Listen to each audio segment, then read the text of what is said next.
अस्सलाम वालेकुम, welcome to my channel math physics intersection. I hope आप सब खैरियत से होंगे।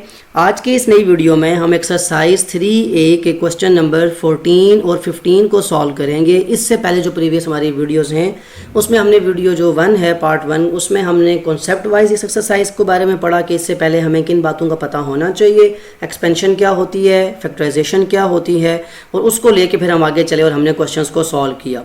तो आज की इस वीडियो में हम क्वेश्चन नंबर 14 और 15 को देखेंगे। क्वेश्चन 14 तो बहुत ज़्यादा सिंपल है, इसमें हमने एक्सपेंशन करनी है जो हम बहुत दफ़ा कर चुके हैं। क्वेश्चन 15 जो है फैक्टराइजेशन के बारे में है। तो अगर आपको फैक्टर वो जो कॉन्सेप्ट है उसको अगर आपने नहीं देखा, पार्ट 1 की जो वीडियो है उसे आप एक दफ़ा गो थ्रू कर लें ताकि आपको जो क्वेश्चन है वो क्लियर हो जाएं, या जो इससे प्रीवियस वीडियो है वहाँ भी हमने क्वेश्चन सॉल्व किए थे। तो अगर आपने वो वीडियो देख चुके हैं तो फिर तो आपके लिए कॉन्सेप्ट बहुत ज़्यादा ईजी हो जाएगा। तो आइए स्टार्ट करते हैं आज की जो वीडियो है उसका क्वेश्चन नंबर 14।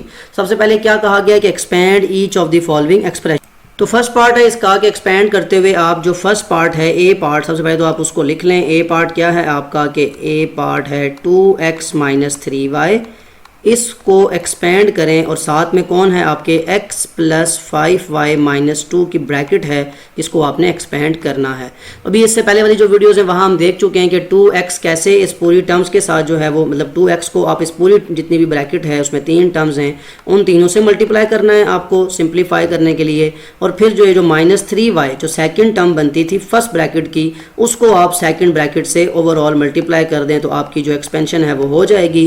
अब जब 2x x से मल्टीप्लाई होता है, जहाँ कोई कोफिशिएंट ना हो वहाँ 1 होता है, 2 1s are 2, x से मल्टीप्लाई हुआ तो x² + 2 नंबर से मल्टीप्लाई होता है तो 2 5s are 10, xy से मल्टीप्लाई हुआ तो xy, और माइनस लास्ट में 2x2 से मल्टीप्लाई हुआ तो नंबर से 2 2s are 4, और वेरिएबल यहाँ पे क्यों वेरिएबल कोई है नहीं तो वेरिएबल एज इट इज़ आ जाएगा। आगे आ जाएं तो -3y जब x से मल्टीप्लाई होता है, जो नेक्स्ट ब्रैकेट है हमारी आगे वाली, उसमें आप देखें कि जब इसको मल्टीप्लाई किया जहाँ कोई कोफिशिएंट ना हो 1 होता है, -3 1s are 3, xy से मल्टीप्लाई हुआ अल्फ़ाबेटिकल ऑर्डर में xy आ गया, +-3 5s are 15, साथ में आपके y² आ जाएगा, यहाँ x नहीं है दोनों टर्म्स y की हैं तो y², और लास्ट में -+3 2s are 6, और साथ में क्या आ जाएगा y, क्योंकि आपके पास कोई वेरिएबल यहाँ पे नहीं था। लाइक टर्म्स कौन कौन सी हैं आपकी ज़रा देख लें।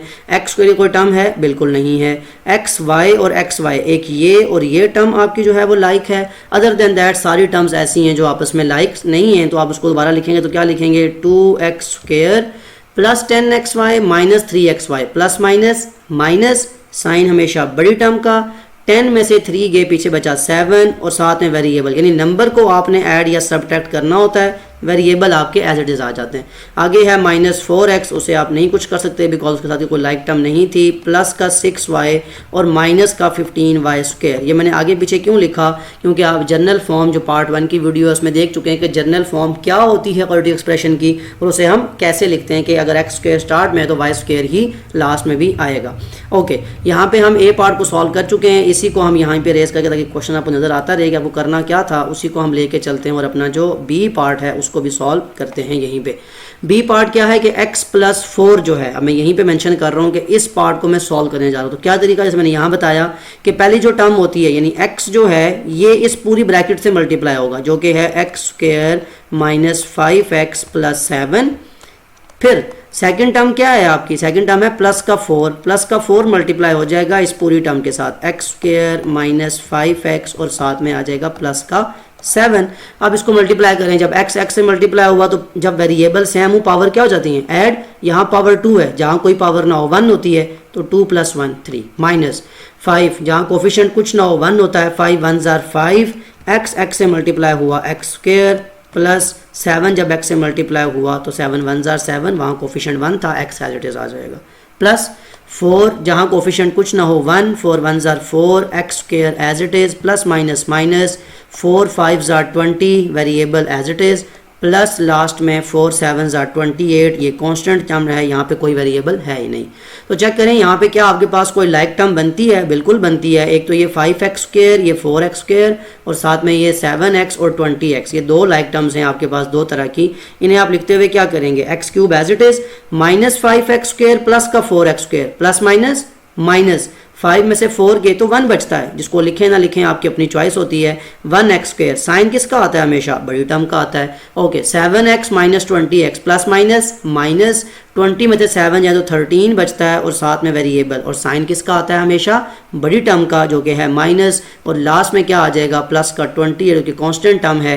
तो पहले x³ यानी क्यूबिक वाली टर्म, फिर स्क्वायर वाली, फिर लीनियर और लास्ट में एक कांस्टेंट टर्म। तो यहाँ आपका ये बी पार्ट भी जो है वो कंप्लीट हो गया। मूव करते हैं अपने सी पार्ट की तरफ के सी पार्ट में आपको किस चीज़ को एक्सपेंड करने का कहा गया है। ओके सी पार्ट देखें, x-1 क्वेश्चन तो आपके सामने लिखा हुआ है, उसे अगेन लिखने की ज़रूरत नहीं है। आप जस्ट सिंपल ये कर लें कि x को इस पूरी टर्म से मल्टीप्लाई करें, जो पहली टर्म थी उसको इस पूरी ब्रैकेट से, तो x into x² plus 2x-1 ये आपकी पूरी ब्रैकेट आ गई।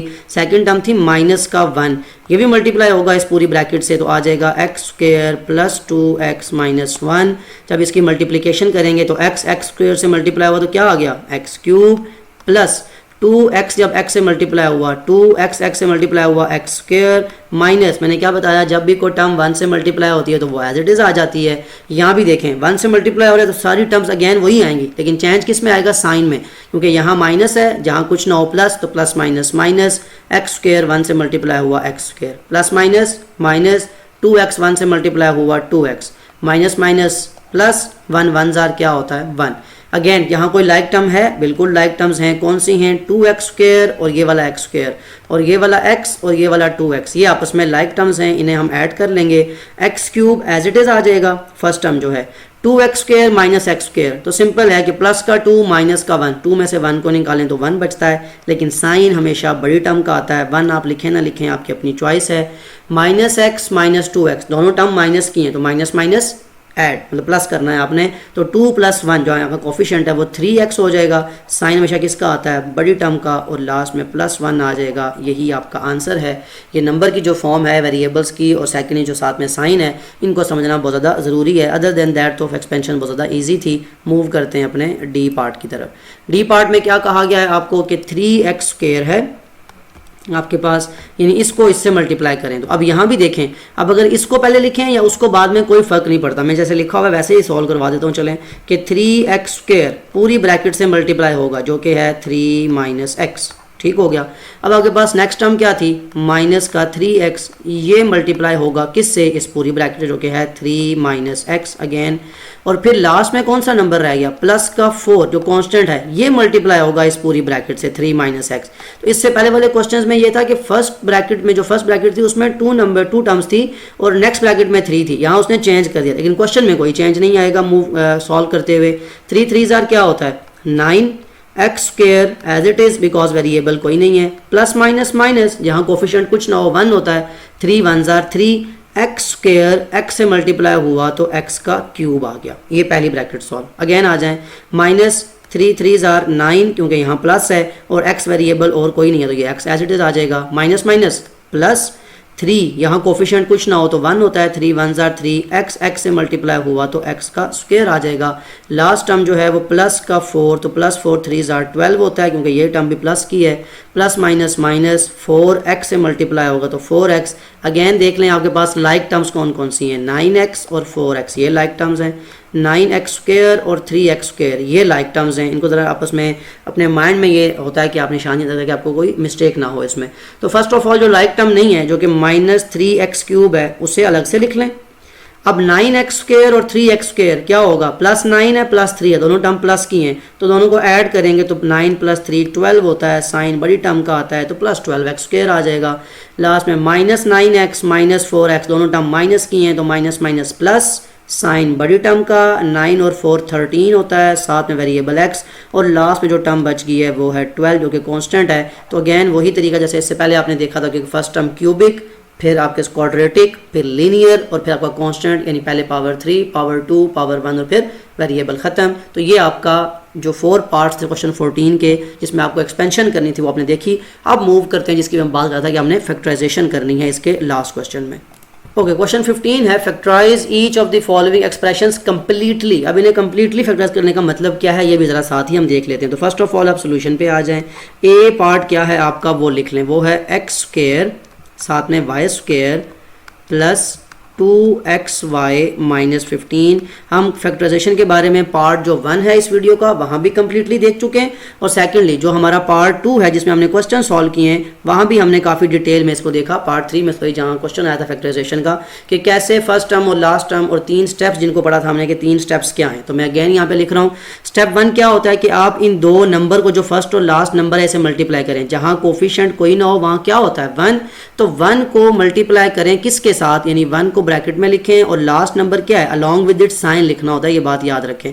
माइनस का 15, तो 15 इंटू -1 विल गिव्स यू -15। तो अब आपको क्या करना है, अब आपको ऐसे फैक्टर्स फाइंड करने हैं 15 के, फैक्टर्स ऑफ 15 के जिनको मल्टीप्लाई करने से ये टर्म बने -15 अलॉन्ग विद इट साइन, और ऐड सब्ट्रैक्ट करने से ये 2 बने। तो जैसे पहले हम इसे वीडियो में देख चुके हैं काफ़ी डिटेल में, मैंने आपको बताया था कि आप अपने माइंड में वो फैक्टर्स रखेंगे जो आपको ये 2 बना के दें। जैसे 15 के देखें 1 और 15 भी फैक्टर है इसका, लेकिन आपको क्या चाहिए, आपको 2 चाहिए। तो अब आप देखें अगर मैं 5 और 3 रखता हूँ या 3 मल्टीप्लाई बाय 5, 3 5 15 आ रहा है लेकिन पॉजिटिव आ रहा है, मुझे नेगेटिव 15 चाहिए, तो मैं साइन कौन सा लगाऊं। अब मैंने आपको वहां बताया था काफ़ी डिटेल में कि जो आपकी जो यहाँ पे साइन मिड टर्म जो होती है, मिड टर्म का जो साइन होता है उस साइन को हमेशा बड़ी टर्म के साथ लगाएं तो आपका क्वेश्चन बहुत ईजीली सॉल्व हो जाएगा। अब यहाँ देखें पहली बात क्या कि इन दोनों को मल्टीप्लाई करें, प्लस माइनस माइनस 5 3 15, पहली बात तो कंप्लीट होगी। यानी दो फैक्टर जो हमने निकाले उनको मल्टीप्लाई करने से अलॉन्ग विद देयर साइन हमारी टर्म बन गई है जो हमें चाहिए थी। दूसरी बात क्या होती है कि जो आपने नंबर 2 फैक्टर निकाले इनको ऐड या सब्ट्रैक्ट करने से आपकी मिड टर्म बननी चाहिए। तो प्लस माइनस माइनस सॉरी ये 15 नहीं 5 है, तो यहाँ पे आप इस 1 को खत्म कर दें। -3 + 5, -3 + 5 क्या देगा आपको, प्लस माइनस माइनस साइन बड़ी टर्म का आता है, 5 में से 3 जाए तो 2 बचता है, यानी मिड टर्म आपकी 2 बन रही है। तो वही बात जो पहले हम प्रीवियस वीडियो में काफ़ी डिटेल में कर चुके हैं वो बात यहाँ पे हमें यूज़ आ गई कि हमने कैसे उसको उन्हीं फैक्टर्स को लिया जो हमारे लिए हेल्पफुल थे।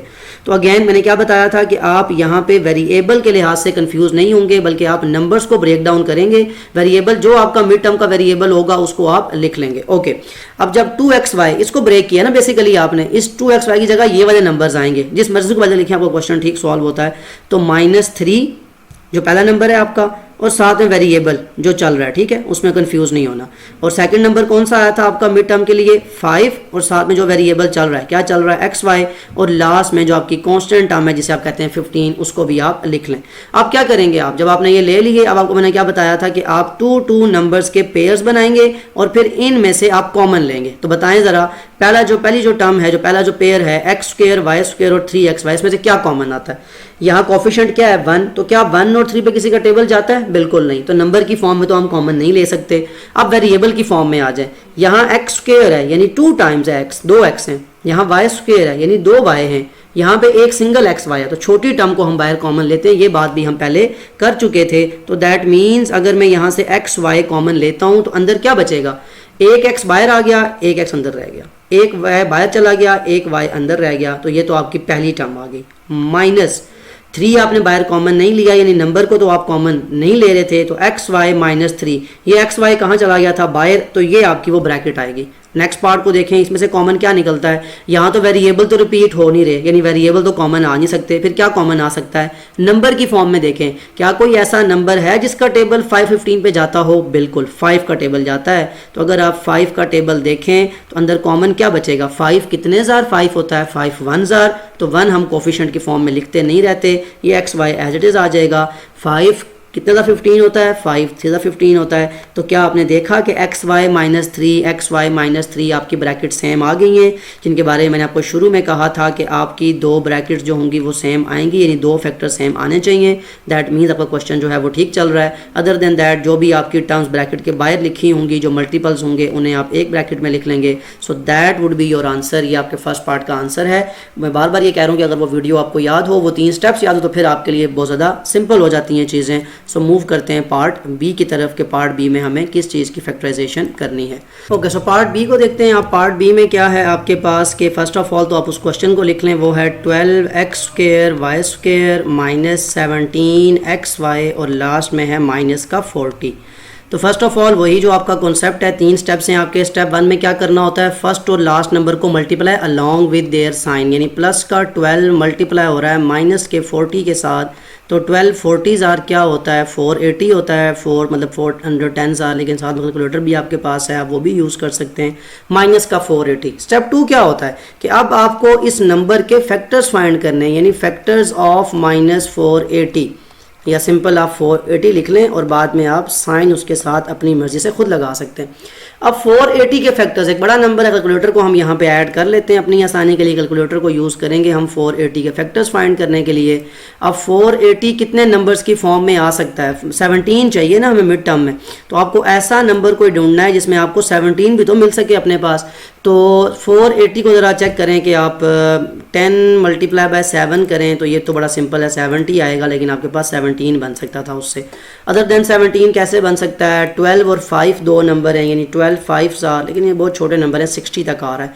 दैट मीन्स हमें किसी हाइयर नंबर को ऐसा करना होगा जिसके पास हमारे पास 17 बन जाए। तो 17 कैसे बन सकता है, अगर 30 में से 13 माइनस करें, यानी 30 माइनस 13 तो 17 तो आता है, तो क्या चेक करें 30 मल्टीप्लाई बाय 13 480 बनाता है 390, यानी हम ठीक जा रहे हैं, थोड़ा सा हमें देखना है स्कोर, मतलब करीब करीब पहुंच गए हम 390।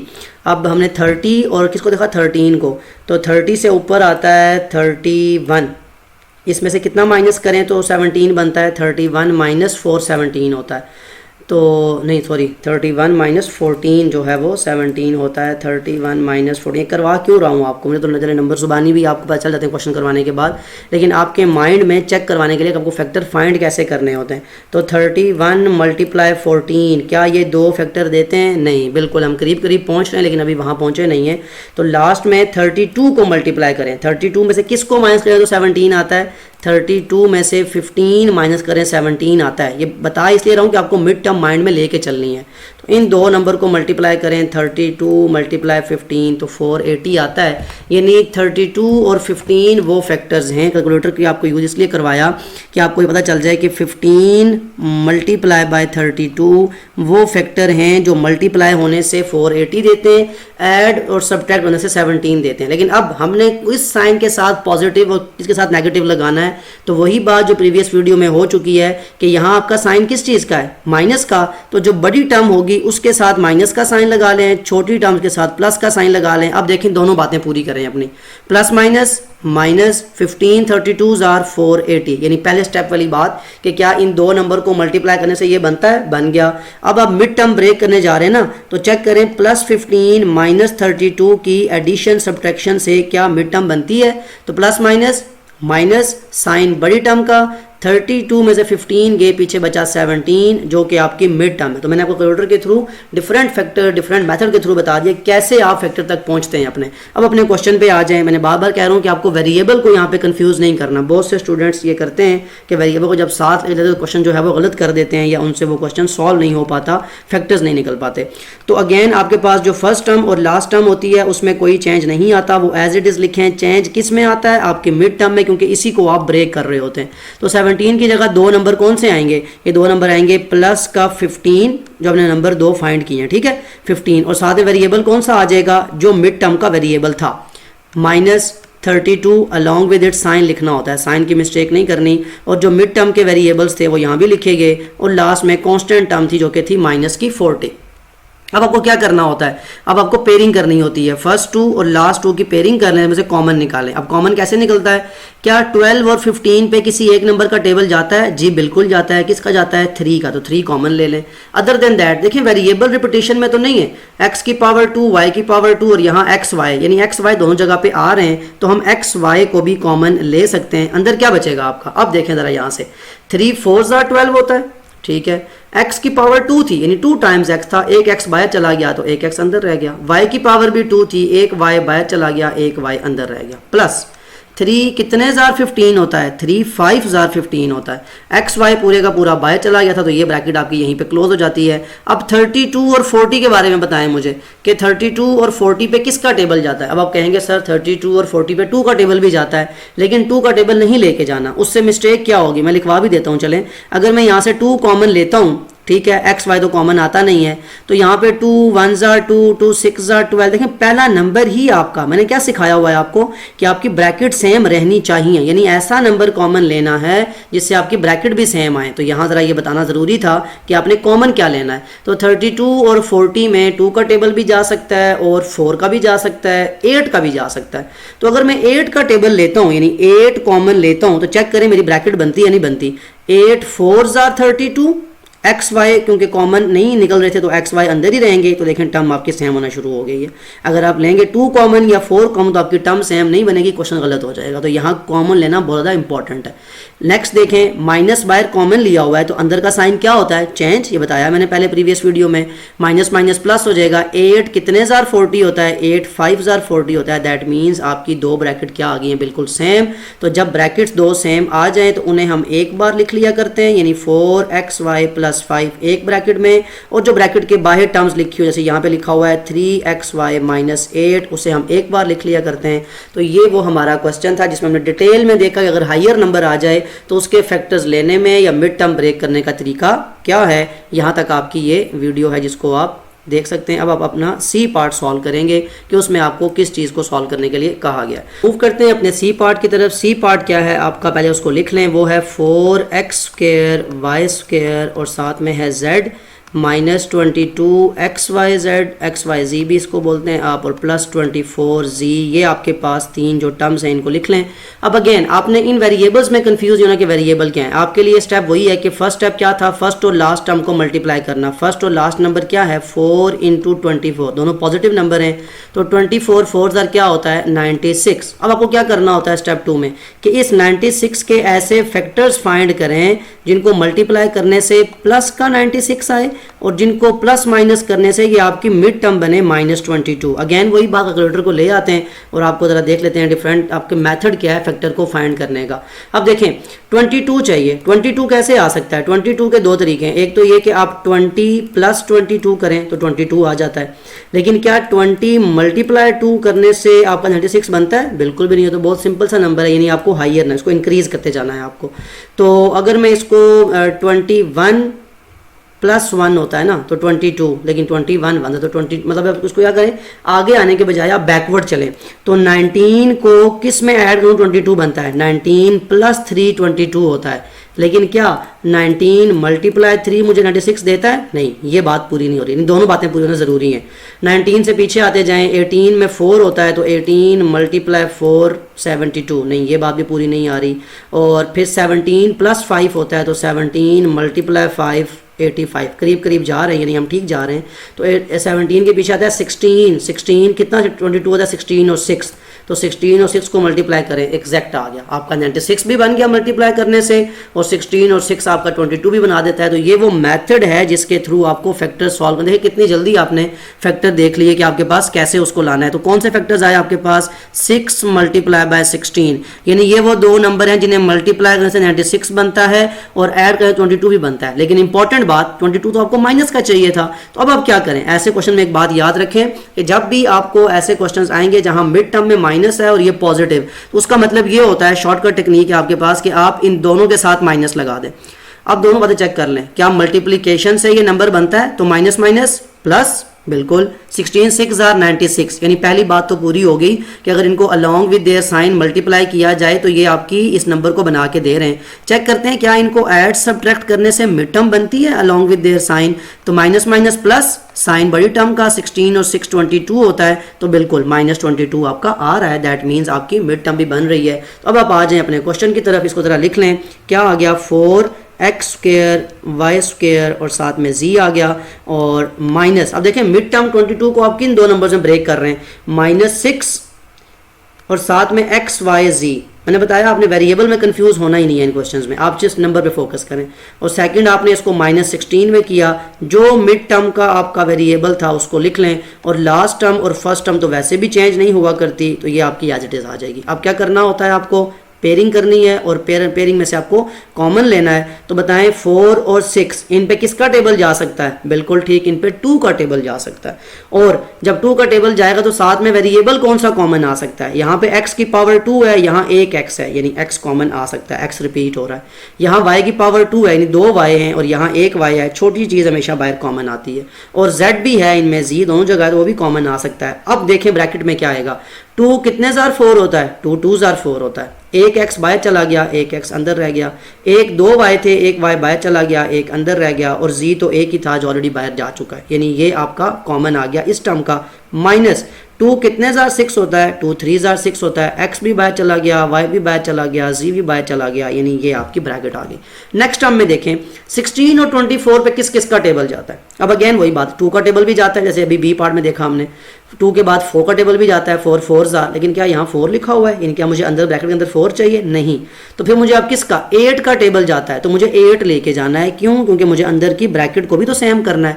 एक 8 का टेबल जाता है और वेरिएबल कौन सा रिपीट हो रहा है? जस्ट इसमें z वेरिएबल ऐसा है जो रिपीट हो रहा है, तो वो कॉमन ले लें। 8 कितने जार 16 होता है? 8 2 जार 16 होता है। z बाहर जा चुका है, दैट मीन्स अंदर x y बचेगा। 8 कितने जार 24 होता है? 3 जार। तो जब भी मैंने बताया माइनस बाहर कॉमन लिया हो तो अंदर वाली वैल्यू का साइन ऑटोमेटिकली चेंज हो जाता है। ये आप एक्सपेंशन में देख चुके हैं।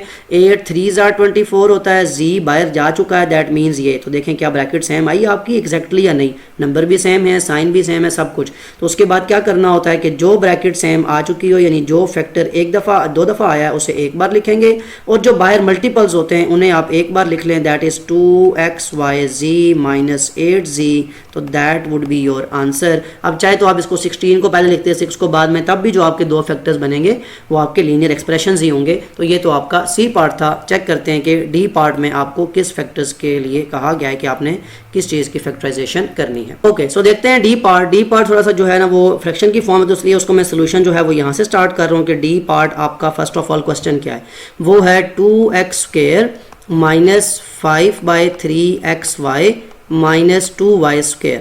अब देखें क्वेश्चन देख के ही आपको आइडिया हो रहा है कि यहाँ पे थोड़ी सी कन्फ्यूजन है। कन्फ्यूजन किस चीज़ की है कि आपको ये जो मतलब फ्रैक्शन की फॉर्म में सेकंड टर्म जो फ्रैक्शन की फॉर्म में आ गई, ये अभी तक इससे पहले आपने नहीं देखी थी, तो इसे आप कैसे लेके चलेंगे? सबसे पहले आप याद रखें, जब भी ऐसा क्वेश्चन आपके पास आता है कि जिसकी डिवीजन में को मतलब फ्रैक्शन आ गया डिनोमिनेटर, अब याद देखें यहाँ जिसके डिवाइड में कुछ ना हो, क्या होता है? 1। तो हम ऐसा क्या करें कि ये डिवीजन से ख़त्म ही हो जाए? हम ये करते हैं कि मल्टीप्लाई कर लेते हैं। किसको? डिवाइड में 3 आ रहा है तो multiplying 3 with each term, her term से 3 को मल्टीप्लाई कर लें। उससे फ़र्क क्या पड़ेगा क्वेश्चन पे, वो ज़रा देखें कि जब 3 से मल्टीप्लाई करेंगे, 3 मल्टीप्लाई 2x² पहली टर्म माइनस 3 मल्टीप्लाई 5/3xy और लास्ट में माइनस 3 मल्टीप्लाई 2y²। ये हम खुद से कर सकते हैं, मैथमेटिकल रूल है कि आपको किसी एक टर्म से नहीं करना। जब करना है तो फिर या थ्रू आउट सब टर्म से करना है या पूरी इक्वेशन से करना है, ये मैथ का रूल है।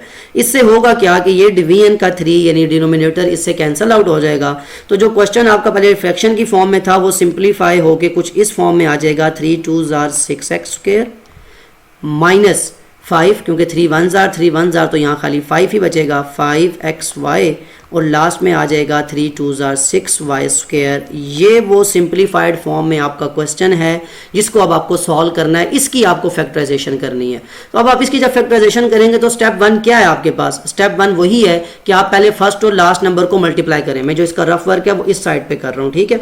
तो रफ वर्क में आपको क्या करना होता है, फर्स्ट टर्म को लास्ट टर्म से, यानी 6 को पॉजिटिव 6 को नेगेटिव 6 से मल्टीप्लाई करना है। तो आंसर क्या आएगा? 6 6 जार 36 माइनस का, यानी अब आपको ऐसी टर्म सोचनी है जिसको मल्टीप्लाई करें तो आपके पास क्या आ जाए? 5 आ जाए। मिड टर्म आपकी 5 है इसमें यहाँ पे। तो अब आप देखें यहाँ पे आप क्या करेंगे इसको मिड टर्म। अब फैक्टर्स निकालें। फर्स्ट ऑफ ऑल फैक्टर्स क्या आएंगे 36 के? फैक्टर्स ऑफ 36 के फैक्टर्स क्या आ सकते हैं? 136 आ सकता है जिसको मल्टीप्लाई करने से कुछ भी फर्क नहीं पड़ता। अच्छा, उसके अलावा क्या आ सकता है? 12 मल्टीप्लाई 3 आ सकता है, नहीं वो भी आपका फैक्टर नहीं है। तो 5 कैसे आएगा? वो फैक्टर है आपके पास 4 और 9 का, कि अगर आप 4 और 9 को मल्टीप्लाई करें तो आपके पास फैक्टर आ जाता है 36, यानी 4 9 जार। देख लें यहाँ पे 4 मल्टीप्लाई बाय 9 जो होगा वो 36 देगा आपको, और इन्हीं को ऐड करने से। अब लेकिन अब यहाँ इंपॉर्टेंट ये है कि आपको साइन किसका रखना है, तो वही बात पहले बता चुका हूँ। मिड टर्म में आपको नेगेटिव साइन चाहिए ना, तो यहाँ बड़ी बड़ी टर्म के साथ नेगेटिव साइन लगा लें। अब अपनी दोनों बातें पूरी करें, प्लस माइनस, माइनस 9 4 36, पहली बात भी कंप्लीट, और प्लस 4 माइनस 9 को ऐड सब्ट्रैक्ट करें ज़रा, प्लस माइनस माइनस 9 में से 4 जाएँ तो 5 आता है साइन बड़ी टर्म का, दैट मीन्स हमारी दोनों बातें पूरी हो रही हैं, यानी जो फैक्टर हमें मिले वो बिल्कुल सही मिले। अब हम क्या करेंगे, इस क्वेश्चन की जगह जो हमारे दो फैक्टर्स हैं वो लिख लेंगे, जो कि क्या हैं 6x², मैं यहाँ पे लिख रहा हूँ 6x² माइनस 5 की जगह अब ये फैक्टर्स आ जाएंगे, इसके क्या आ जाएगा +4 और साथ में मिड टर्म का वेरिएबल क्या था xy, और फिर -9xy और लास्ट में आपकी टर्म आ जाएगी -6y²। यहाँ तक आपका ये क्वेश्चन जो है इसको अपने माइंड में रखना है। अब क्योंकि स्पेस थोड़ी कम है तो मैं नेक्स्ट पेज पे जाके पहले इसको पूरा लिखता हूँ अगेन, और फिर हम इसके फैक्टर्स लेके इसका सोल्यूशन निकालते हैं कि हमने कैसे इसको सॉल्व किया। ओके, सो ये आपका क्वेश्चन था जिसको आपने जब उसकी फ्रैक्शन ख़त्म की तो ये क्वेश्चन आया था, ये उसके आपने फैक्टर्स निकाल लिए थे। अब आपको क्या करना होता है कि जस्ट इन फैक्टर्स को इसकी जगह पे लिखना होता है। मतलब क्वेश्चन था आपका कि 6x² जो फर्स्ट टर्म जो चेंज नहीं होती, मिड टर्म को ब्रेक करना ना बेसिकली आपने, तो ये दो फैक्टर्स निकाले हैं आपने, क्या कि प्लस का 4, मैंने बताया था कि जो आपकी मिड टर्म का वेरिएबल होता है वो एज इट इज़ आ जाता है, और सेकेंड टर्म आपने क्या निकाली है -9, यानी 4 और 9 वो दो फैक्टर्स हैं जो ब्रेक करेंगे -5 को, और लास्ट में -6y² जिसमें कोई चेंजेस नहीं आती। इसके बाद क्या करते हैं आप, अब 2 टर्म्स की जो है वो पेयरिंग कर लेते हैं, उन पेयरिंग में से आप कॉमन निकालते हैं। तो बताएं 6 और 4 पे किसका टेबल जा सकता है, बिल्कुल ठीक 2 का टेबल जाता है। फिर आप देखें वेरिएबल कौन सा रिपीट हो रहा है, x रिपीट हो रहा है, यानी x की पावर यहाँ 2 है यहाँ 1, तो एक दफ़ा x जो है वो बाहर कॉमन लिया जा सकता है। अब देखें अंदर क्या आएगा, 2 कितने जार 6 होता है, 2 3 जार 6 होता है, x की पावर 2 थी, एक x बाहर चला गया, एक x अंदर रह गया, प्लस 2 कितने जार 4 होता है, 2 2 जार 4 होता है, x एक ही है वो बाहर जा चुका है तो अंदर क्या रह जाएगा y। नेक्स्ट स्टेप में आए, 9 और 6 पे किसका टेबल जाता है, बिल्कुल ठीक 3 का टेबल जाता है, दोनों टर्म नेगेटिव हैं तो आप -3 कॉमन लेंगे। और कौन रिपीट हो रहा है, वेरिएबल y, और y रिपीट हो रहा है तो एक y आप बाहर कॉमन ले लें, अंदर देखें अब क्या बचेगा, 3 कितने जार 9 होता है, 3 3 जार 9 होता है, y बाहर जा चुका तो अंदर क्या बचा x। मैंने क्या बताया, जब भी आप ब्रैकेट के बाहर माइनस का साइन कॉमन लेंगे अंदर का साइन ऑटोमेटिकली चेंज हो जाएगा। ये बात आप एक्सपेंशन के थ्रू भी देख चुके हैं कि कैसे साइन चेंज होते हैं। 3 कितने जार 6 होता है, 3 2 जार 6 होता है, 2y की पावर मतलब y की पावर 2 मतलब 2y थे, यहाँ पे एक y बाहर चला गया, एक y अंदर रहेगा, तो देखें 3x + 2y 3x + 2y आपकी दो जो ब्रैकेट्स हैं वो एक दफ़ा आ चुकी हैं। तो जब दो फैक्टर्स एक बार मतलब एक फैक्टर 2 बार आ चुका हो तो उसे आप एक बार लिखते हैं, यानी 3x + 2y एक ब्रैकेट में आ जाएगा, और जो चीज़ भी ब्रैकेट के बाहर हो उसे आप दूसरी दफ़ा लिख लेते हैं 2x - 3y and that is your answer. तो यहाँ आपका एक्सरसाइज 3A जो है वो कंप्लीट हो जाती है यहाँ पे आपकी। और इसमें आपने क्या कुछ देखा, इसमें आपने एक्सपेंशन सीखी, फैक्टराइजेशन सीखी, और कैसे आप एक्सपेंशन को फैक्टराइजेशन में और फैक्टराइजेशन को एक्सपेंशन में चेंज करते हैं, यानी ये रिवर्स कैसे है, बहुत इंपॉर्टेंट कॉन्सेप्ट है ये ऑब्जेक्टिव की फॉर्म में क्वेश्चन अक्सर आ जाते हैं कि कैसे ये रिवर्स है और कैसे आपकी फैक्टराइजेशन यानी क्वाड्रेटिक एक्सप्रेशन को आपने लीनियर में चेंज। देखिए अभी जो सामने लिखा हुआ है आपके गिवन क्या है ऊपर 6x² - 5xy - 6y² आपकी एक क्वाड्रेटिक एक्सप्रेशन है, इसको आपने किस में चेंज कर लिया, लीनियर में चेंज कर लिया है। तो इससे पहले जो आपकी वीडियोज़ हैं एक्सरसाइज 3A की जो पार्ट 1 और पार्ट 2 की, उसमें आपने क्या किया हुआ है, उसमें आपने दो लीनियर एक्सप्रेशन को मल्टीप्लाई करा के एक्सपेंशन के थ्रू आप क्या लाए हुए हैं, क्वाड्रेटिक एक्सप्रेशन लाए हुए हैं। तो ये आपस में एक रिवर्स का बहुत अच्छा जो है आपको एक नज़र आता है मेथड, और ये आपने डिटेल में एक्सरसाइज 3A जो है यहाँ तक कंप्लीट कर ली है, हर एक क्वेश्चन सॉल्व करवा दिया गया है इसका। आई होप जितने भी क्वेश्चन हैं वो आपको समझ आ चुके होंगे, स्पेशली जो लास्ट के क्वेश्चन है फैक्टराइजेशन वाले जिसमें कोई 3 स्टेप्स हैं, ये आपको अच्छे से समझ आना ज़रूरी है ताकि आप जो आगे जो आने वाले एक्सरसाइजेज हैं उनमें आपको ये बहुत ज़्यादा हेल्पफुल होगा ये कॉन्सेप्ट। तो इसके अलावा अगर आपने कोई बात पूछनी हो, कोई भी ऐसा क्वेश्चन हो जो आप दोबारा आप चाहते हो कि आपको समझाया जाए, वो आप ज़रूर कमेंट में मेंशन कर दें। Other than that take care of yourself. अल्लाह हाफ़िज़।